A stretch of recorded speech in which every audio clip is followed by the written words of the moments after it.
ओम शांति।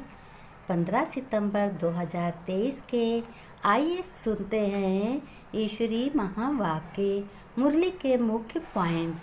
शिव बाबा परमपिता परमात्मा ने कहा, मेरे मीठे मीठे बच्चों, प्यारे बच्चों, लवली बच्चों, ज्ञानी बच्चों, तुम रुद्र ज्ञान यज्ञ में बैठे हो।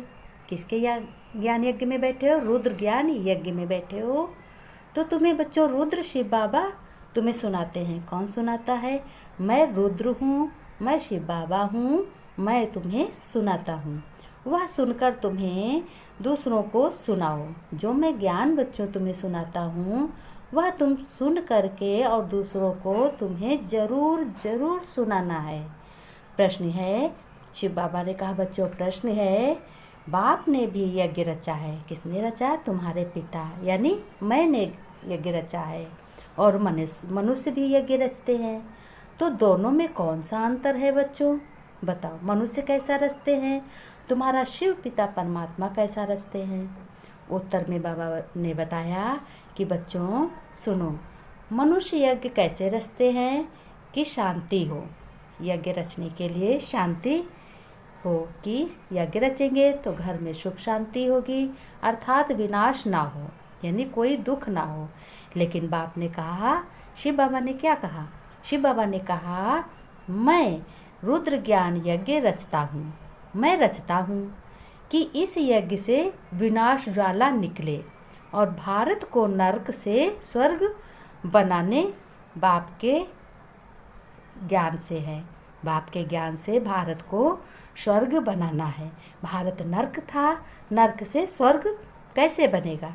जब भगवान आएगा, रुद्र ज्ञान सुनाएगा, भगवान अपने बच्चों को मीठे मीठे बच्चों कह करके, प्यारे बच्चों करके कह करके हृदय से लगाएगा, अपने दिल से लगाएगा। मेरे बच्चे, कितने जन्मों से तुम बिछड़े हुए थे, अब तुम बहुत गंदे हो गए, पतित हो गए हो। तो पतित हो तो मैं तुम्हें पावन बनाऊंगा इस ज्ञान यज्ञ से, इस ज्ञान समझ से। मेरा ज्ञान कोई ऐसा वैसा ज्ञान नहीं है। शिव बाबा ने कहा, शिव बाबा ने कहा इस रुद्र ज्ञान यज्ञ से तुम कैसा बनते हो बच्चों? नर से नारायण अर्थात मनुष्य से देवता बन जाते हो। उस यज्ञ से तो कोई भी प्राप्ति नहीं होती।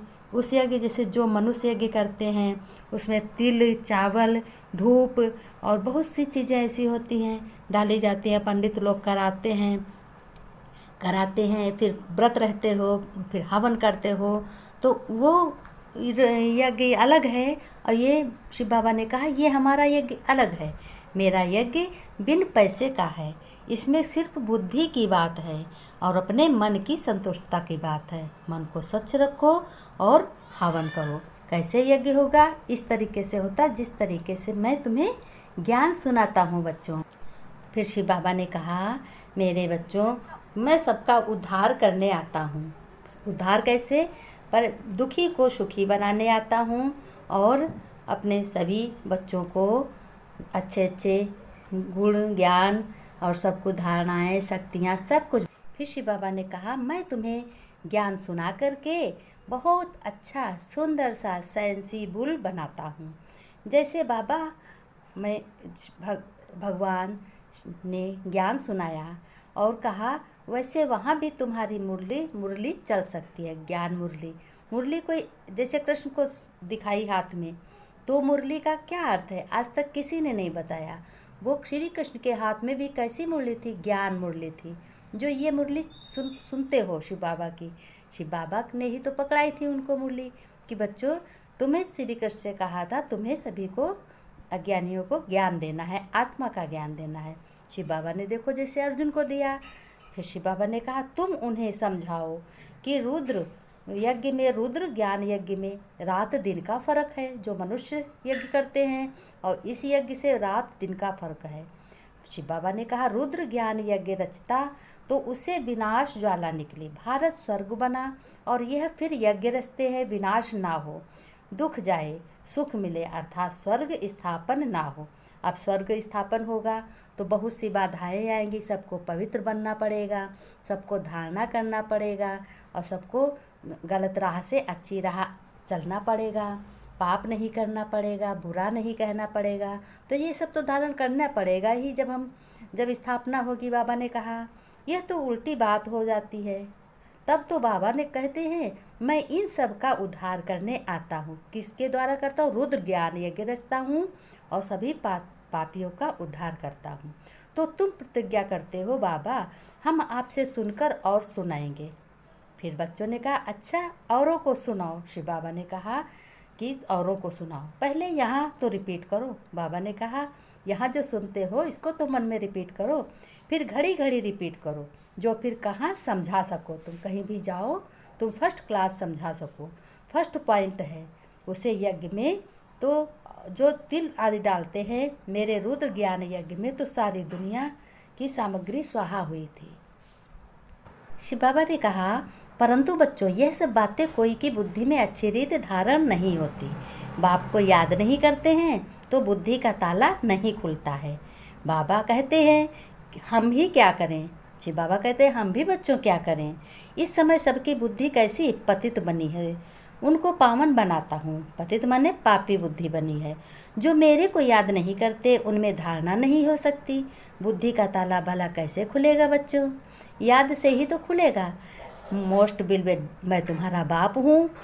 मेरी बड़ी महिमा करते हैं सभी दुनिया वाले। शिव बाबा की कितनी महिमा है। ये ब्रह्मा बाबा ने कहा, बच्चों शिव बाबा की बहुत महिमा है। शिव की पूजा भी होती है तो ज़रूर आता होगा ना, बिगर आर्गन्स क्या आकर करेंगे। बाबा ने कहा, मेरे हाथ पर तो कुछ है नहीं, मैं क्या करूँगा आकर के। तो बाबा ने कहा, तो मैं ब्रह्मा का तन लेता हूँ, ब्रह्मा का रथ लेता हूँ।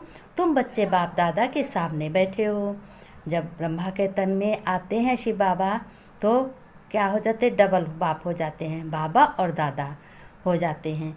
बाप के लिए रिकॉर्ड नहीं रहता, डायरेक्शन पर मुश्किल चलते हैं। फिर वो कहते हैं, अहंकार में आ जाते हैं कि हम तो इतने ज्ञानी हैं। बहुत आत्माएं अहंकार में आ जाती हैं, कहती हैं हम तो इतने ज्ञानी हैं। और बाप कहते हैं, बच्चों ऐसा कभी मत करो, मैं तो निरहंकारी तुम्हारा पिता हूँ आत्माओं का। तुमको इतना अहंकार क्यों बच्चों आ जाता है? बस समझते हैं मैं ही होशियार हूँ, इतना देह अभिमान आ जाता है कोई बच्चों में। अब कोई का दुख है तो कैसे दुख होगा? जब तुम्हारे पास सुख होगा, शांति होगी, तभी तो दूसरे को दोगे। तुम भी दुखी, वो भी दुखी, सारी आत्माएं दुखी, किसको कौन सुख देगा? बाकी आत्मा कहती है, देह को तो नहीं बुलाते, भावना रखते हैं तो भावना का भाड़ा मिलता है। पति को याद करते रहे तो पति का साक्षात्कार कर लेंगे। अगर किसी को याद करोगे तो सपने में भी देखोगे। बाबा ने कहा, ऐसे बहुतों का प्यार होता है, ऐसे ही बाबा से प्यार हो याद आएगी तो आत्मा ना कोई। बाबा ने कहा, अब देखो कोई चीज़ कोई ले आता है तो क्या कहता है? कहता है देखो, कोई प्यार से देता है तो उसको पहनते हो, बड़ा याद करते हो, उसने हमको दिया है। अब बाबा तुम्हें क्या देता है? बाबा तो तुमको एक नई समझ देता है, अच्छे अपने आगे जन्म के लिए तुम्हें क्या सजा रहा है, अच्छे जन्म के लिए तैयारी करा रहा है, जिससे तुम 21 जन्म बच्चों तुम सुख उठाओगे। और एक जन्म वर्तमान तुम्हारा बहुत ही अच्छी नॉलेज से, ईश्वरी नॉलेज से बीतेगा। शिव बाबा ने प्रॉमिस की है, कहा बच्चों हम तुमसे प्रॉमिस करते हैं कि ऐसे बहुत कुछ होता आया है, आगे बहुत विधि से सिखाऊंगा। जैसे गणेश को नाम लेते हो, गणेश सिद्धि दाता है तो साक्षात्कार होता। हमने गणेश को देखा सपनों में, बहुतों को हो सकता, परंतु वह चाबी किसके हाथ में है बच्चों? बताओ। वह चाबी एक ही तुम्हारे शिव बाप के हाथ में है, परम पिता परमात्मा के हाथ में है। अब शिव बाप कहते हैं, ये साक्षात्कार की बातें भी ड्रामा में नोंद हुई हैं, पहले की ये बायोग्राफी बनी हुई है, तो इसमें हर चीज़ रील वाइज आएगी और सभी बच्चों को देखना पड़ेगा। ड्रामा को भी अच्छी रीति जानना होता है। जो कुछ मिलता जाए, जो कुछ तुम्हारे सामने आता जाए, समझो ये ड्रामा में नोंद है। ये पहले का बना बनाया नाटक है। आदि सृष्टि मंच पर यह नाटक बना बनाया सृष्टि मंच पे सृष्टि चक्र का नाटक बना होता है बच्चों। हम तो निराकार को ही याद करेंगे। कोई कहता है हम निराकार को ही याद करेंगे, कोई कहता है हम तो ब्रह्मा को याद करेंगे। शिव बाबा ने कहा, ब्रह्मा तो मेरा रथ है, भला ब्रह्मा को भी याद करो फिर व्रत के बिना तुम कैसे समझ लोगे, तो मेरी भी याद करो और उससे समझ लो। बाबा ने कहा तुम ब्रह्मा के रथ को समझ लो और ब्रह्मा से, और याद मुझको करो। ब्रह्मा के पास बातें सुनो, ज्ञान सुनो और याद मुझको करो। मेरे संग खाओ, मेरे संग पियो, मेरे संग खेलो। ये बड़ा मुश्किल किसी की बुद्धि में रहता है। ऐसे बहुत हैं जो बहुत गपोड़े लगाते, कहते हम बहुत भगवान को याद करते हैं, हम कितने घंटे बाबा को याद करते हैं। बाबा कहते हैं मैं भी पूरा याद नहीं करता हूँ। ये ब्रह्मा बाबा ने कहा है मैं भी पूरा नहीं याद करता हूँ, तो मैं तो कैसे तुम याद करते होगे। तब बाबा ने हमारा रथ लिया है, शिव बाबा ने, तो तुम्हें भी याद करता। ऐसे कोई हो न सके जो दिन रात याद करे। अभी कोई पवित्र नहीं बना है, पक्का नहीं बना है। तो बाबा ने कहा बच्चों तुम्हें ज्ञान की समझ से बहुत अच्छी रीत से चलना है, और इस ज्ञान धारण को रुद्र ज्ञान कहेंगे। जैसे कोई भी सोना जब आग में तपाते हो और जेवर कितने अच्छे सुंदर बनते हैं, उसी प्रकार से तुम भी सुंदर बन जाओगे। नर से नारायण बनने का लक्ष्य है तुम्हारा। तो बाबा ने कहा उसी प्रकार से ये ज्ञान जो है अग्नि है। इस ज्ञान को जितना ही तुम धारण करोगे, जितना ही तुम यूज करोगे इसको, जितनी बाबा की याद करोगे, उतना ही तुम पेवर पेवर बनते जाओगे। सत्य हो, सत्य बाप है मेरे प्यारे शिव बाबा ने कहा अब ज्ञान को धारण करना है, अच्छी नॉलेज से श्रेष्ठ कर्मों को बनाना, अपने भाग्य को बनाना है। आइए सुबह की प्यारी प्यारी ज्ञान सुनने वाले बच्चों को गुड मॉर्निंग याद